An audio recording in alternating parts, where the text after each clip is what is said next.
guys, welcome back. If you're new here, my name is Becca and today I have my January wrap up.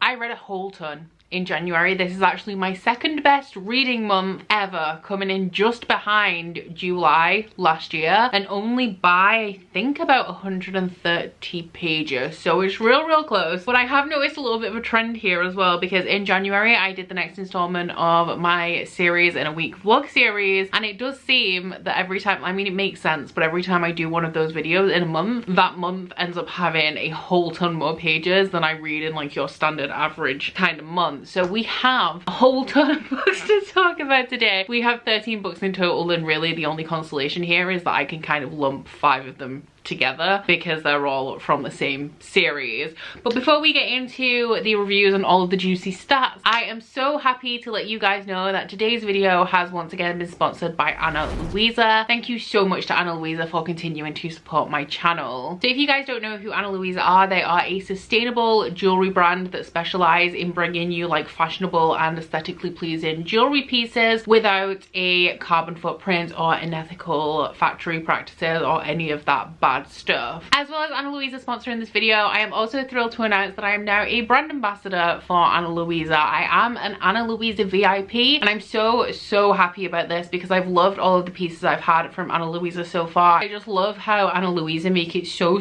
easy to shop sustainably, and it's just an easy choice to make to be able to invite that little bit of extra sustainability into your life. So getting into the jewelry pieces that I'm wearing today, Ana Luisa jewelry lends itself perfectly to layering. All of their pieces look amazing together. A lot of their pieces are quite simplistic and elegant. So I have a few pieces on today. The first is this necklace. I am a horoscope gal, you know, I am a Taurus through and through. If you know the traits of Taurus, you will know that that is literally me. So when I saw this Taurus necklace, I had to have it. I gotta rep the Taurus girlies out there because y'all know we have a bad rep. For the earrings today, I finally got those second healed. Took a while, but we got there. So I have a couple of these adorable tiny loon crescent moon studs paired with the Octo mini hoops, and as usual I like to pair something a little daintier with something a little bit more chunky and industrial. We have something new from Ana Luisa this time as well, and I'm wearing the Elijah bracelet. I really like the simple chain design, and for rings today I'm just wearing the Alex ring, which is one of my favorites. I wear this pretty frequently. So once again, a huge thank you to Ana Luisa for sponsoring this video and supporting my channel. I'm looking so forward to continuing to work with Ana Luisa in the future. And if you guys would like to go ahead and check out Ana Luisa, you can click on the link in my description box. They are currently running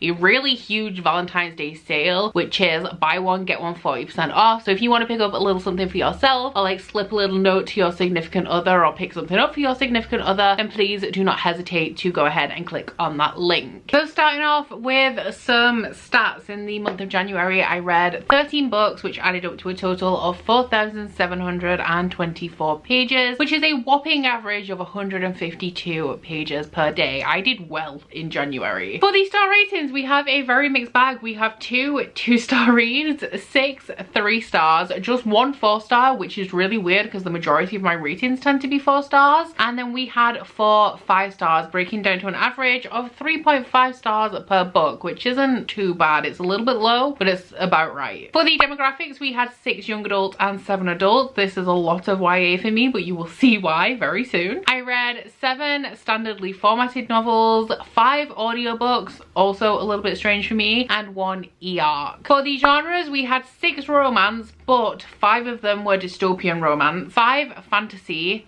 1 paranormal and 1 fantasy romance. And for the places where I sourced these books from, 11 of them were from my own TBR that existed prior to the start of 2022. 1 of them I have hauled in 2022, and 1 of them I received from the author. So I kicked off the month with one of my most anticipated releases. This was the e-arc that I received from the author. I do have a physical finished copy now, but that one was Beautiful Nightmares by KJ Sutton, and I feel so accomplished not only reading one of my most anticipated releases first, so kicking off the year with a bang. But this is 700 pages. She's a chunky book. The Beautiful Nightmares is the 4th installment in one of my favorite series ever, Fortuna Swan. It is an indie fairy romance series, and we kick this off following a young woman called Fortuna, who is a nightmare. A nightmare has the ability to sense your greatest fears and make you think that you're experiencing them, and nightmares are also incredibly rare. Fortuna believes that she is now the last of her kind, as 2 years prior to the start of this story, her brother went missing without a trace. That is until a very powerful, very handsome and wonderful fairy male approaches Fortuna and says he knows exactly where her brother is and he will take her directly to him, providing that she agrees to marry him. So there is so much that I love about the series. That big, dark,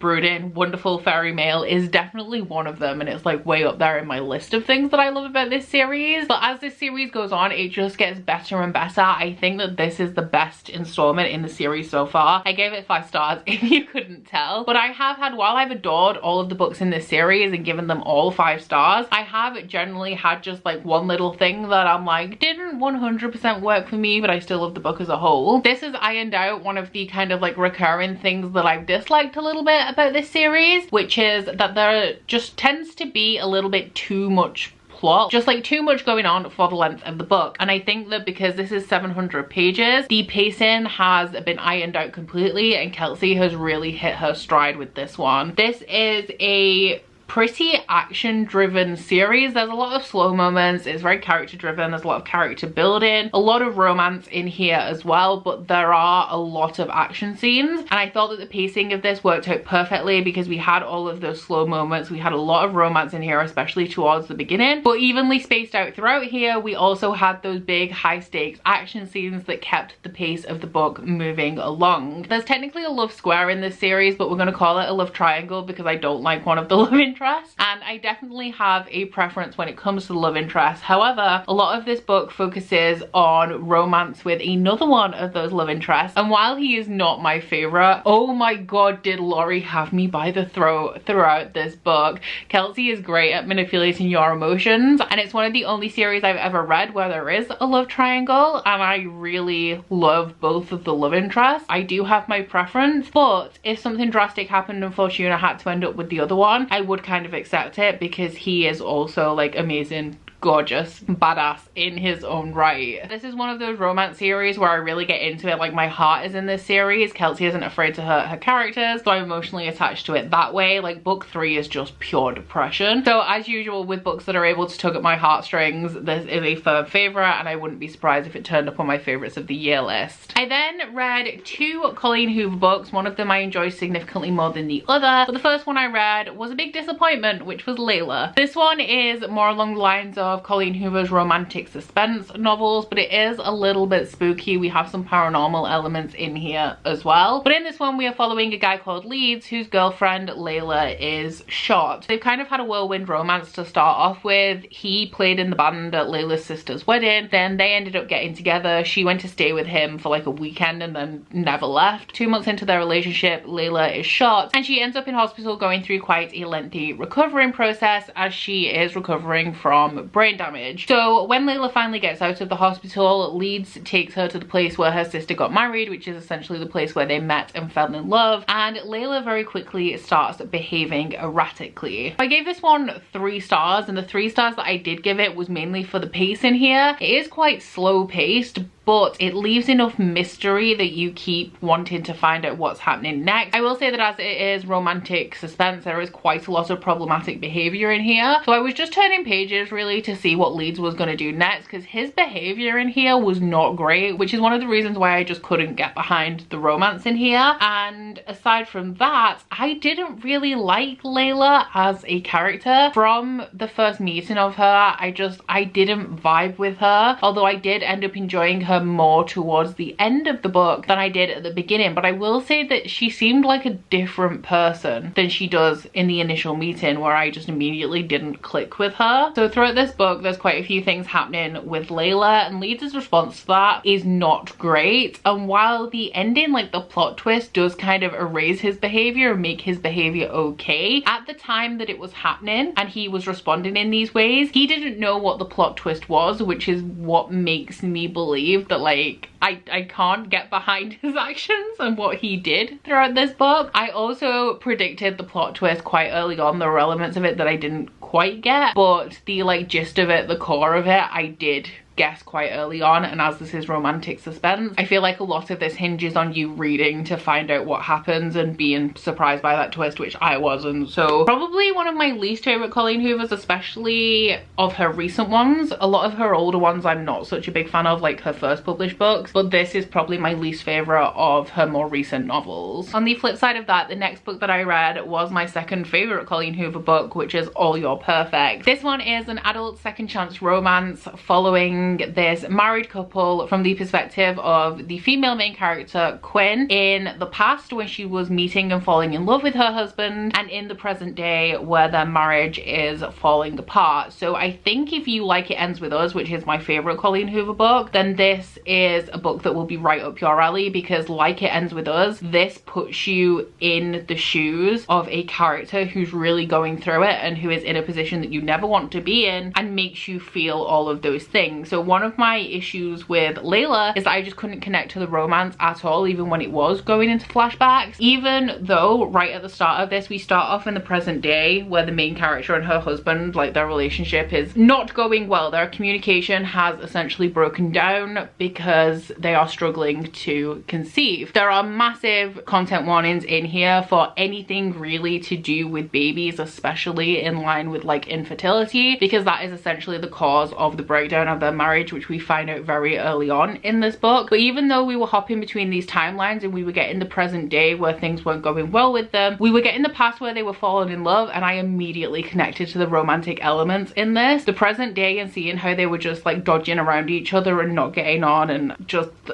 it hurt to read. It pulled on my emotions. As you can tell, the majority of the 5-star reads I give is because they impacted me emotionally, which is not something that is especially easy to do with me, I would say. But essentially I don't really have too much to say on this, aside from that it is a very emotional romance that deals with some difficult topics in a way that I feel was particularly well done. I will say that I have not experienced infertility or fertility, anything to do with children I have not experienced, so I can't say whether the representation was good on that front. What I will say is that as somebody who is unmarried and is very unsure about whether they will ever have children, I still really connected to this and really loved it, and went through the roller coaster of emotions that is this book with little problem. Like it got me, even though nothing in here is anything that I can relate to. I then picked up an adult epic fantasy, which is Dragonhaven by Robin Hobb. This is the second book in the Rainwild Chronicles, and it was our current book club pick for Elderling Along. So the plot of this series, there's a lot more that goes into it, but the basics, without giving anything away for the 3 series that's come before this, is that there is a community of humans who have agreed to look after a group of young dragons. However, as the dragons are becoming a little bit older, they are getting more and more destructive. The community is fed up with having to look after them, and the dragons themselves are feeling a little bit restless and wanting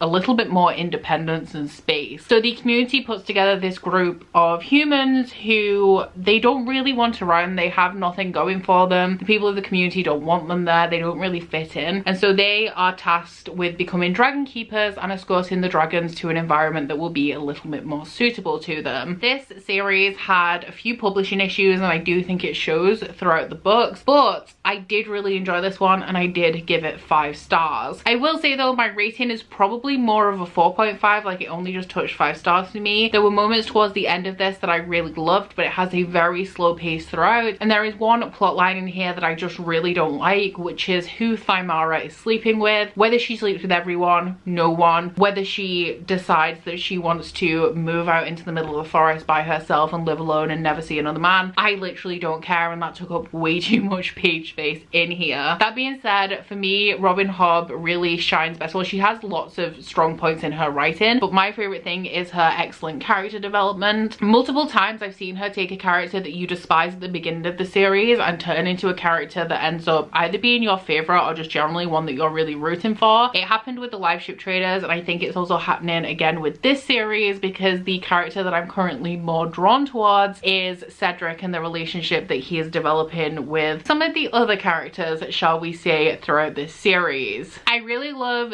the Live Ship Traders and the Rainwild Chronicles in the realm of the Elderling siblings, they are my preferred series, I think, just because they are multi-perspective as opposed to the Fitz trilogies, and they also give you a great look at the world, the origins of the magic and all that kind of stuff, which is personally more interesting to me. The reason why I gave this one in particular 5 stars is that I felt that character work really coming into fruition at the end. And for once with Robin Hobb, there is a term that has been coined, I believe, by Michael from Average Reader, which is the Hobb sob, because Robin Hobb books are incredibly sad, incredibly depressing, and this book ended on an uplifting note, which was shocking to me given that it was written by Robin Hobb. It wasn't even bittersweet or anything, it was just a really nice note to end on, to the point where I wish that this was the end of the series, because I feel like in the remaining 2 books in this series the characters are really going to start going through it and it's going to kill me. So yeah, really enjoyed this. Not the strongest Robin Hobb book I've ever read, barely touched a 5-star, but I did thoroughly enjoy it. I then picked up The Killing Moon by N.K. Jemisin for Aaron from Buckton Busy's Busy Bee Book Club. This was my first N.K. Jemisin book, and I have to say I was a little bit disappointed, but of all the books that N.K. Jemisin has written, this is the one that I've heard the least about, and I'm pretty sure that the reason is that it's not the best. So this one is set in a world where the magic system is narcomancy. They have gatherers who extract dream energy from people, and in the process of doing this they send them off into like peaceful dreams forever, and they give the dream magic they've harvested to people called sharers who use it to do things like heal people. So this is a multi-perspective adult fantasy. We are following 3 characters in here. One of them is a gatherer who's had a particularly traumatic experience recently where he accidentally, like, he messed up his gathering and he sent the person he was trying to gather into the nightmare realm instead of the realm of endless happy dreaming. The second perspective is the gatherer's apprentice, and the third perspective is a woman from a different country. Now a lot of this book kind of reads like Christianity to me, in that we have lots of different countries and cultures that all worship the same god or goddess in this case, however they all do it in very different ways. So this woman from a different country considers the narcomancy and the gatherers to be barbaric, and when she is on a trip into the country where the gatherers are from, she is shown the bodies of people who have died from being sent into this nightmare realm instead of the dream realm, and she suspects corruption on behalf of the gatherers, so she ends up looking into it, and when people find out that she is looking into it, they send the gatherers to harvest her. However, despite a hero who is the gatherer whose perspective we read from in here, mishap where he accidentally sent someone to the nightmare realm, he actually believes in what he's doing. He believes that he's worshipping his goddess and that he's honorable and all of that kind of stuff. So when he finds out that there may be corruption in the gatherers but not from the actual gatherers themselves, those 3 all team up together to get to the bottom of what is going on. Long-winded synopsis, but it's a long-winded synopsis of the book. Like, there's no real skirting around it if you actually want information on what this story is about. So I give this one 3 stars. Realistically, I feel it's more like a 2.5, but I really liked the writing in here. N.K. Jemisin has a not necessarily flowery writing style, but it is a writing style that really lends itself to building atmosphere. So while I didn't actually enjoy the majority of this book, I really liked the writing and I really liked the atmosphere. It is a bit of a desert fantasy. Desert fantasies aren't my favorite because in every desert fantasy you have a huge scene of people trekking across a desert with not a lot going on, which to me is just not a fun time. But I really like cities in desert fantasies, and I think that N.K. Jemisin did a great job with building the society, the politics, the religion, or multiple branches of religion in this book. So I did enjoy all of those elements, but I had several issues which meant that I didn't enjoy this. One of the main ones is that this is heavily political, and while political fantasy is something that I really enjoy, the majority of this book is dialogue. Now there is description and all of that kind of stuff, but the majority of the scenes are conversations between people and they are heavily political. So you'll have the head of the gatherers, the superior, talking to the prince and the prince's advisors, and conversations between the gatherers about their cause and all of that kind of stuff. So it just wasn't interesting to me in that it was just a lot of heavily political conversations. The plot in here is a very basic plot, and I feel like the pacing is very slow and it takes them a long time to get to the point. A lot of it was repetitive. There's a plot line in here that just keeps going backwards and forwards in a conversation between 2 people where one is asking the other to do something and the other one keeps saying he'll do it later, and they keep rehashing the same thing over and over again. I didn't connect to any of the characters. I didn't find the character work to be particularly great in here. So it was difficult for me to get a read on this book, because while it is very slow paced and focuses on the characters, I don't feel like we had a whole ton of character development. I don't like any of the characters. I didn't connect to any of the characters. One of the most interesting perspectives in here, I think, is the prince, and we didn't get his perspective. He's the kind of character where his intentions seem good, but his methods aren't the best. And it's definitely not a plot driven story, because the plot was very basic and very slow, and I just didn't feel anything when I was reading this apart from boredom, unfortunately. I will be reading the second book, The Shadowed Sun, in February, because I am a part of the Busy Bee book club for this duology. I have heard it's much better, so I am looking forward to that, but I can't say I'm actually excited to pick the book up given how much I just didn't care about this one. The next book I picked up was undoubtedly a new favourite, and that is The House in the Cerulean Sea by TJ Klune. Now, I know that there is a lot of controversy surrounding this book and the origins. I have spoken about that at length in my reading vlog, which I will link for you guys. So if you want to hear my thoughts on all of that kind of stuff, like the inspiration for this novel and why that's problematic, please do go and check that out, because it's going to get very long-winded if I rehash that every time I mention this book or TJ Klune in every single video. So instead, I made sure to cover it there so I can direct people back to it. But this is a standalone adult book that is very whimsical in nature. It reads kind of like a middle grade, and in this one we are following essentially a social worker called Linus Baker, who works for the department in charge of magical youth, and he has a very kind of stagnant life. He doesn't have a family, he's had the same job for 17 years, never progressed, and his life is just very monotonous. So he is chosen specifically to go to this orphanage that is on a remote island and decide whether the 5 most magical and potentially dangerous children to exist are a danger to themselves and others, and whether this orphanage can remain open. So this is a very idealistic story. It has plot holes, it has things that it doesn't necessarily delve into that it could, and it does go for the more like sanitary, pure, whimsical route of this story. But it is essentially a book about hope and healing trauma and being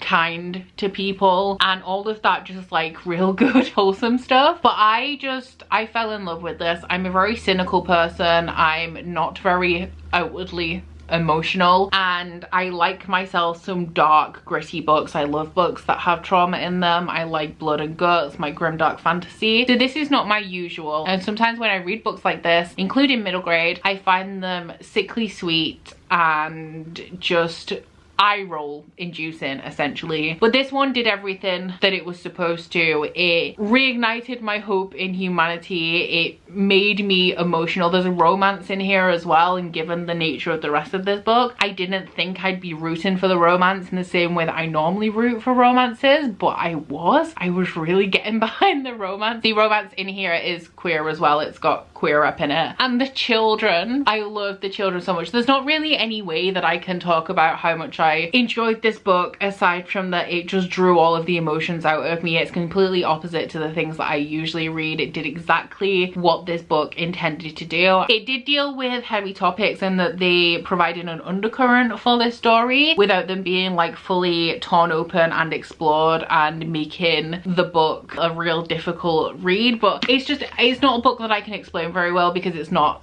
like what I normally read. But if you like your whimsical, magical, heartwarming fantasy, if you're an adult, because it is an adult book that enjoys to read middle grade, I think you will find a lot of enjoyment in this book. But like I said, it has problematic inspirations. If you are unaware of those, then please just go ahead and check out my vlog, because I feel like it's important to know if you are going into this one. The next book that I read was a book that I had an e-arc of. However, I read it a little bit late and my finished copy arrived, so I just read that. But that is The Monarchs by Cass Morgan and Danielle Page. This one is a young adult contemporary fantasy. The characters are new adult age and in college, but there's nothing in here that I would say is unsuitable for young adult readers. But this is about a sorority full of witches. We are following two perspectives in here. We have Scarlet, who is a legacy member of the sorority and she is gunning for president, and we have Vivi, who's just turned up at college, has no idea that she's a witch and ends up pledging for the Ravens. These two get off on the wrong foot and end up disliking each other. However, they have to come together and work together along with the rest of the sorority when members of the sorority start going missing. So I generally describe it as like a witchy slasher. It doesn't have slasher elements in terms of people are being grabbed and murdered at all times, but it has that kind of like thriller slash horror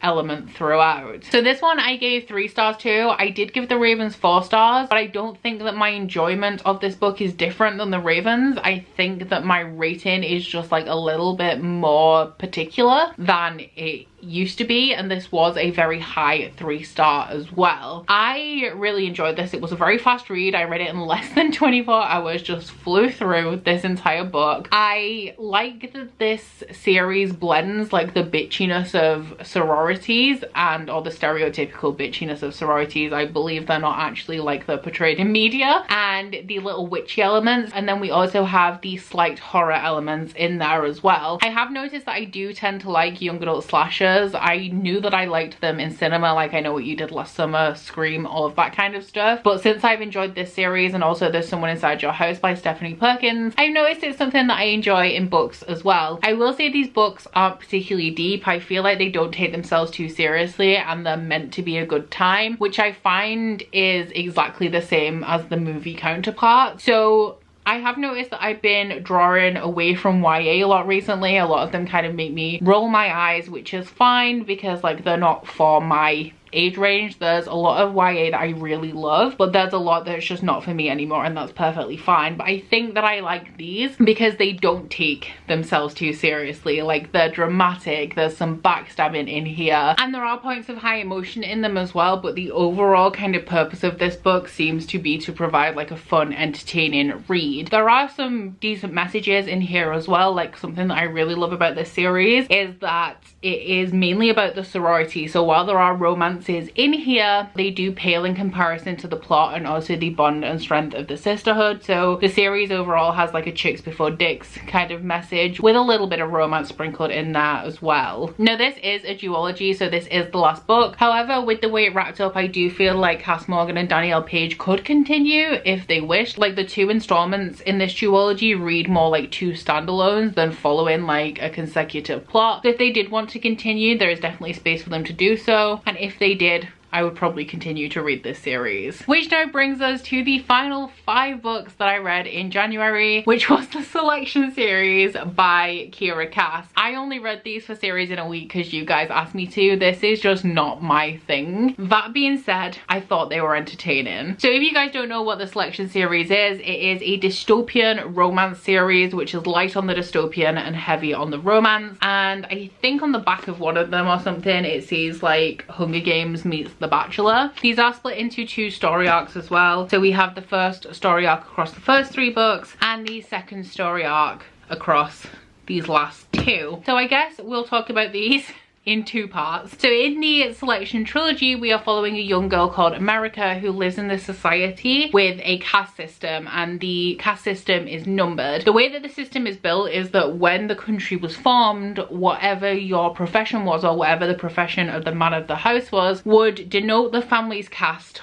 for the rest of the generations. So America's grandfather or great-grandfather was an artist, so her number is 5. She's in the 5th caste, and all of the members of her family have to be artists, with the females being given the opportunity to marry into different castes, and then they will become the caste of their husband. So every time there is a prince that comes of age in this realm, they hold a selection. They take 1 girl from each of the provinces, I think there's 35 in total, and they are the selected, and the prince will decide which one that he wants to marry. So this reminded me either of The Hunger Games meets Red Queen, so like how the entirety of Red Queen pretty much takes place in the palace, like those kind of vibes, or The Hunger Games if Katniss never left the capital. We have a lot of parallels to The Hunger Games in here with the society and the world. There's also a character in here that's essentially Caesar Flickerman, and also the maids in this reminded me a lot of Katniss's design team, like Cinna's team in the Hunger Games. I didn't love the romance elements of here. There is a love triangle. I hate Aspen.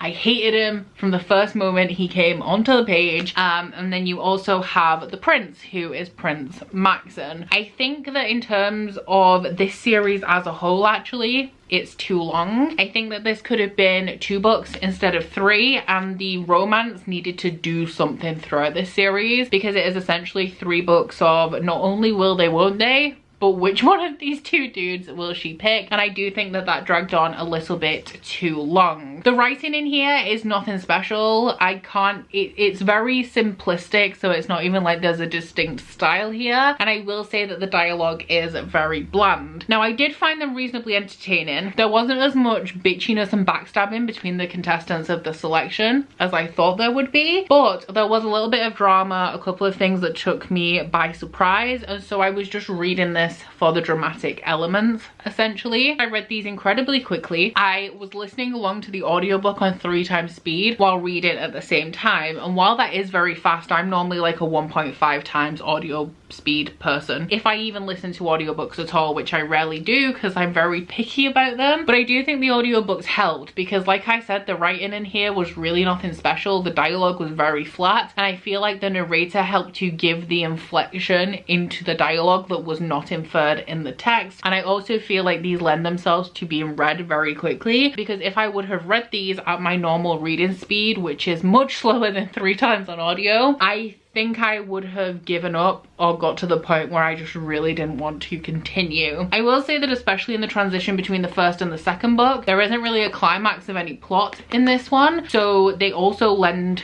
to being binged because they're just like one continuous thing from start to finish, with not too much going on plot wise other than the romance. The dystopian elements were definitely welcome in this series because I just wasn't super invested in the romance, and my favorite of the entire 5 books is the final book, the one. I thought that there was a satisfactory conclusion to that love triangle, and it came to an end that I was really happy with. I gave all of these books 3 stars. Then I moved on to books 4 and 5, and that's where I really started to hit a brick wall with this series. I think that these could have been condensed down to 1 book. So in this one, we are following the daughter of 2 of the characters in the Selection trilogy. She is a princess, she's the heir to the throne, and she is going to be performing her own selection. She is going to be the first queen in her own right, because previously you had to be male to be king, and if you were a firstborn daughter you were skipped over. And so it is also the first selection